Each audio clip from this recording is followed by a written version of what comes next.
Hello and welcome to my channel.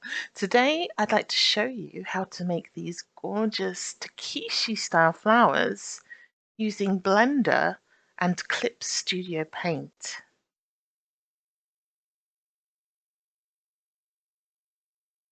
So open up Blender, import a cube, and then add a subdivision. When you add a cube and you subdivide it, it makes a sphere, but it's not perfectly circular. So you can use transform to sphere if you go into the mesh settings, and it will make it slightly rounder. And if you use proportional editing, that helps as well. Flatten the sphere, and if you put mirroring on in the Y direction, it will flatten on both sides at the same time. You can duplicate it, raise it up a bit, and now we're going to use proportional editing to pull down the bottom to form a petal shape. Make sure it's centered. You can use location on the right hand side. If you press N and then go to item, location, and make sure the X and Y is at 0. So now we can take the bottom center vertex, and with proportional editing on, we can grab it and pull it down so it will form a petal shape. Like that. You can make it thinner if you like, smaller. Make sure it's roughly about 2/3 of the way across the sphere. You can have bigger ones if you like, but I wouldn't go smaller.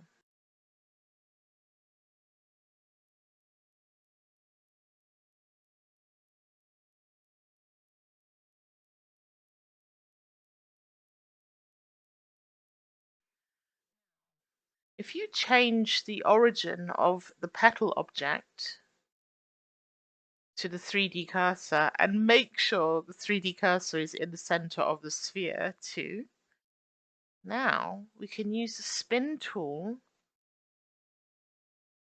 to duplicate the petal so it goes all the way around the sphere. So select the spin tool and then you can just spin. Make the Y value 1 and everything else 0. The X and Z should be 0. And then the petals will just go around the outside of the sphere. Now if you join the objects, then I'm going to create a UV map. So in edit mode, with everything joined, if you press U and then project from view, it will make quite an easy UV layout that you can now move around a bit. You can separate out the petals so that they're not all overlapping. You don't want anything to overlap at this stage. So if you hover over one of the petals and press L, it will just take that island, UV island, and you can then press G to grab it and then pull it out, because we're going to color these in and they all need to be separate. Otherwise, if there's any color that overlaps, it will go on to the next petal, and we don't want that.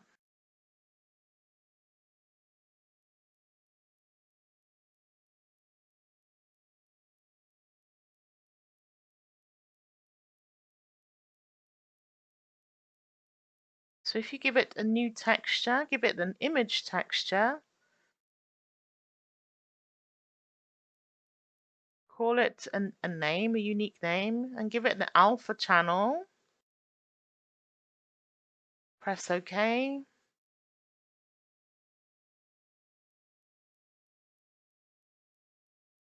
Now we can texture paint. The whole flower will disappear because we put transparency onto the image texture, and there's nothing painted there. So you won't be able to see it. But as soon as you start painting, it will show up.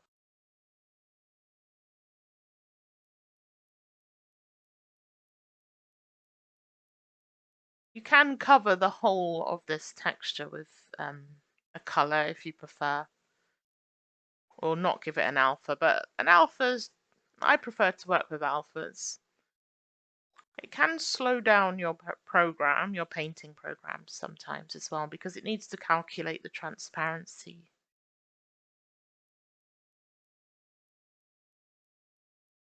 So now we can start painting the petals. So in the texture paint mode, we have a split screen, so we can see the UV map and the model. So start with a magenta tone in the center and just fill it in. We will be doing some shading to make it look a bit more 3D, because this flower will have an emissive texture, which means it will be unlit. So we will paint in some of the dimension, because the dimension won't show, it won't look as 3D with an unlit texture. So start with magenta, go to red, make an orange, just go around the color wheel. So this is a orange yellow.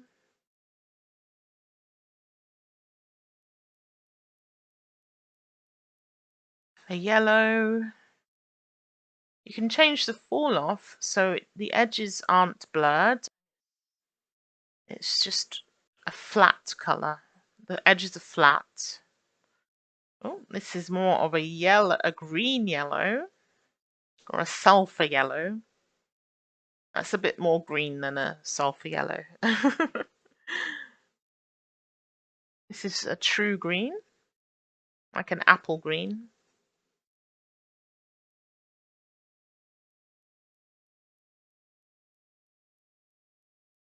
This is a blue green. It's almost teal. This one might be more teal. Or cyan, maybe?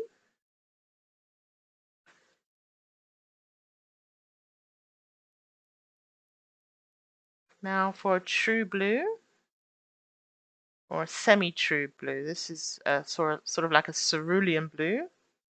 And this would be more of your true blue, your royal blue or something, or Egyptian blue, something like that. And now purple. So that's all filled in now. So to add dimension, because this will be an emissive texture shader, and it will be unlit, so we won't see all of the shading that comes from lighting. We have to add that in ourselves.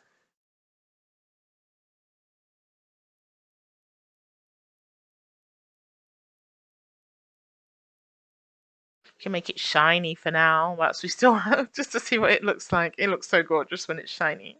Oh, add a bit of metallic. So you could leave it in this form. Oh, I love when you add metallic, and I think I add a bit of transmission as well, so it's slightly see-through. You could leave it like this.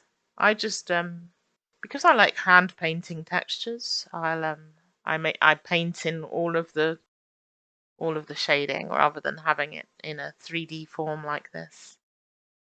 So yeah, I have a play with all the shaders. So now it's completely flat. Oh, beautiful. Playing with color is beautiful. I love it. I simply adore it. Oh. So now take the color. You can sample it using the eyedropper tool, or you can make yourself a little palette here. There is a section in Blender on the right-hand side under Tools where you can create your own palette in a way where it can be saved within the program rather than on the texture, but it's equally quick to do this if it's a simple project. So just sample the colors again and then add a large dot around the edges, because we will be changing all these colors, and it's useful to have the original color there, because then we can just sample it, make it lighter or darker, and then use that color to create the highlights and shading.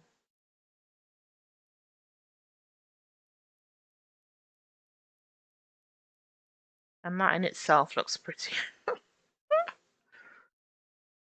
Okay, so go to the first color and then change the value. You can just pull it down using this slider, turn down the strength, change it from flat to a more curved fall off.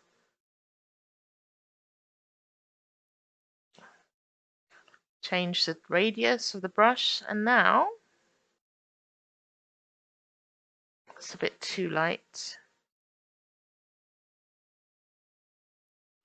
Just go around the edges and make the edges slightly darker.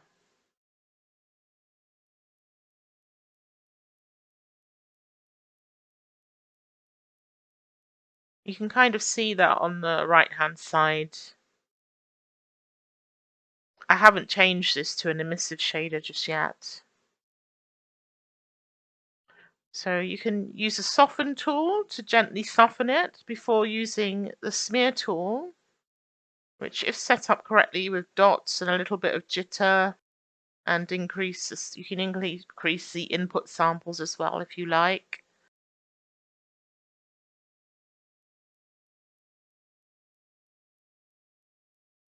And now just do some blending, blend it all in.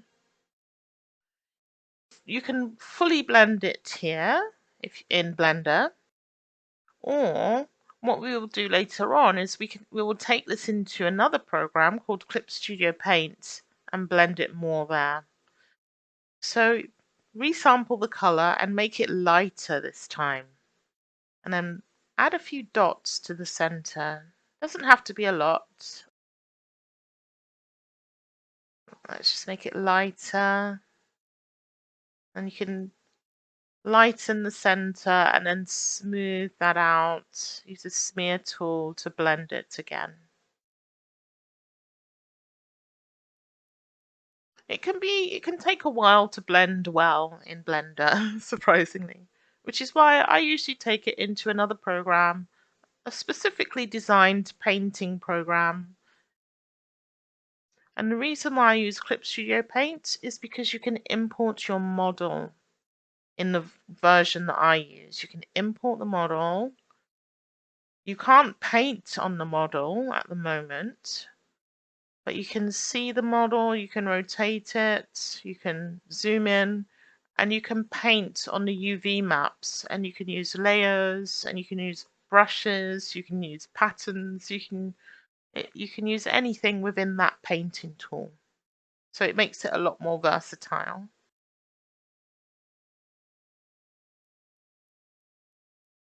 So I'll do the same for all of the petals,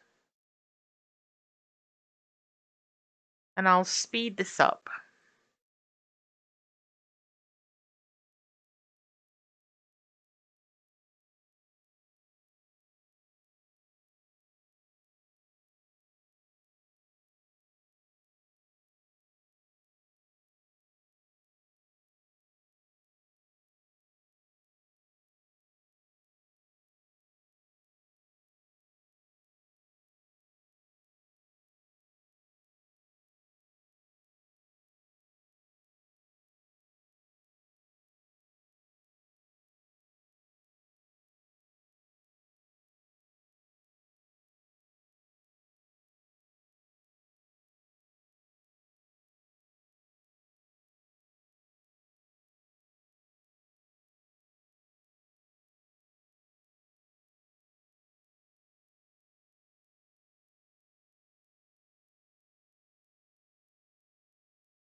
So these are all done now. We need to do the center, the white part in the center, whatever color you've made it.